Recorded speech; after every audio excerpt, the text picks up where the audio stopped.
Hello and welcome to another video. This isn't necessarily a GC Basic video. This is a buyer beware video. I'm going to go through what I did and then what I've learned. And I've seen this many times over the last 5 years, but the buyer who I bought from, he said, maybe I should put a video together because we learned something together. And I made a little video for him to show him the issue. And he said, oh, that's an interesting thing. Never seen anything like it. So I'm sharing it with you guys. So let's just go out to where I am. Let me get rid of that. Okay. And I'm going to just bring up Zen mode. And Zen mode has got a PICKit3, and that's what it's all about. It's about PICKit3s and buying clones. As you can see, I've got a PICKit3 attached there, and I've got the PICKit software here. And what I'm going to do is I'm just going to program that, and I'm going to show you that all clones aren't the same.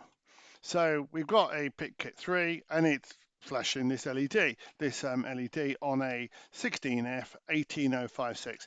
What I'm going to show you, doesn't matter what the chip is, not all clones work the same, okay? So what I've got is a handful of PICKit3s. You might ask, why do I have many? Well, I develop a program, I develop PICKit Plus and I develop a compiler. Therefore, I need a lot of equipment, and I have a lot of equipment. So here we go, 3 PICKits, all look the same, but are they? Let me unplug this one here, and we're gonna have a look at this one, make it a 4th one. Here's one, I'll turn it upside down. There we go. Oh, it's got something on the back of it. Oh, it's got something on the back of it. Oh, it had something on the back of it. That has nothing on the back of it. Also, if I look through it, the PCB is different. Now, what does a proper PICKit3 look like? I've got another one here. Here it is, disassembled. Why have I done that? Is because I want to show you the PCB. And you might not be able to work this out, but I'm going to reassure you, I can look at the back of one of these and I can see the PCB and I can see a row of 5 connectors here. And basically that tells me that that's this shape of a board tells me it's PICKit3. I can see this through the case. I can see through this case the same. I'm just checking to make sure I'm telling the truth. I can see it in this case here, tucked behind there. Is it the same? Yep. Got it upside down. You can't quite see it. But this one, no label, totally different PCB. Of course, it's a clone. We can also tell it's a clone because they failed to put the Microchip logo on it, because not even the cloners aren't that brave. Now, I bought this by mistake. I only ever buy Microchip ones because I can then certify them, and I'll show you why. Plug it in. I'm missing a bit of metal here. I'm just going to shove a piece of metal in here, and as I said, it doesn't really matter what the chip is. I have got it, and we're all reconnected for you. Okay. Now, interestingly, it's a powered board, but it doesn't really matter if it's powered or not. So all I'm going to do is I'm going to program that again. So I'm going to press the right button on the software. So we sort of know that it's okay because we've just plugged it in, it's found it, and oh, it's failed. That's interesting. Let's just turn that off. Well, it didn't fail before. Let's write again. Oh, it's failing. This is weird, isn't it? Let me program it slower. First of all, that shouldn't have happened. And this is where now I'm failing to write user IDs. Must be the program, clearly. Well, let me just unplug it. Randomly take one of the ones I had out before. I'll randomly take this one. I don't know which of the 3 I had on the desktop here. I could even take just the raw PCB, and I'm going to write it out again. That looks okay. I turned it to slow mode. I'll put it back to fast mode. So clearly something is amiss here.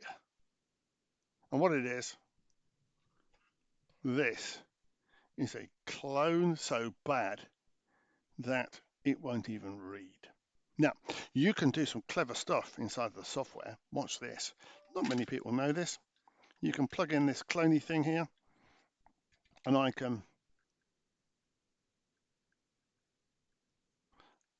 do a read. Shall I do a read? We know it's working because the LED was working, okay? Yeah. So if I do a read, and I'm on the clone at the moment, reads it in. Oh, we've got 1 byte. Something's code-protected this chip. So this PCB is not valid. And what you can do, which is further just to confuse things, you can press Shift Control D, Control D, Control B, Control D. Oh, there we go. And you can bring up a troubleshooting guide, and in here you can go through the troubleshooting guide, and you can say, right, I'm just going to check the voltage. You can check the voltage. You can do some other stuff, but you can toggle the PDG, and you can toggle the clock line in terms of the data line and the clock line. You can toggle those, and it's great. You can put a meter on them, and you can see them working. It doesn't really matter if the chip itself internal to the PICKit3 doesn't work, because the read operation is failing, and it's the read operation that's required. And so if I pull that out and put in a PICKit3, just at random, another PICKit3, just going to make sure it all still works. Put that in there, cancel that down, finished. I'm just going to reselect the chip. I'm going to have to reselect the chip because it's in a bit of a pickle. This there we go. It's just refound it. I'm going to load the file back in. Turn off code protect. They all got turned on by the dodgy programmer. And there we go. The LED is flashing. Now the LED has obviously been coded, and I've done that. So look, here is the insight. This looks like a PICKit3. It is not a PICKit3, and it fails. And if you get initial read-write errors, just send it back. Just get your money back, because these things, I'd love to crack it open, but I don't even think there's a PIC24 inside there. I think there's something else inside of there. I'm going to send this back to the guy.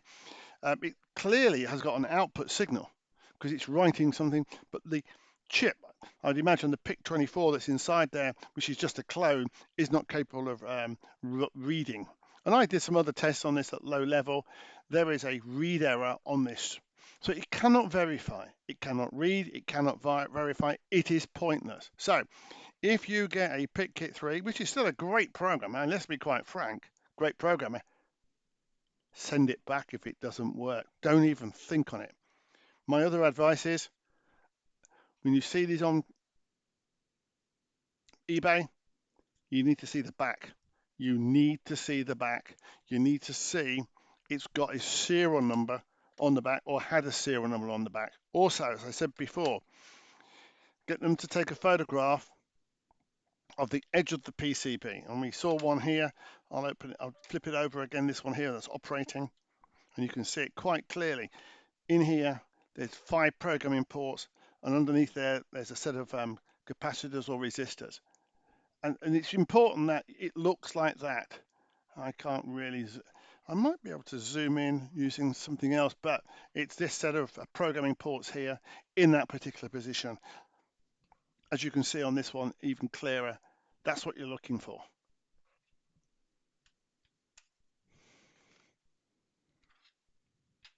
Nothing wrong with a PICKit3.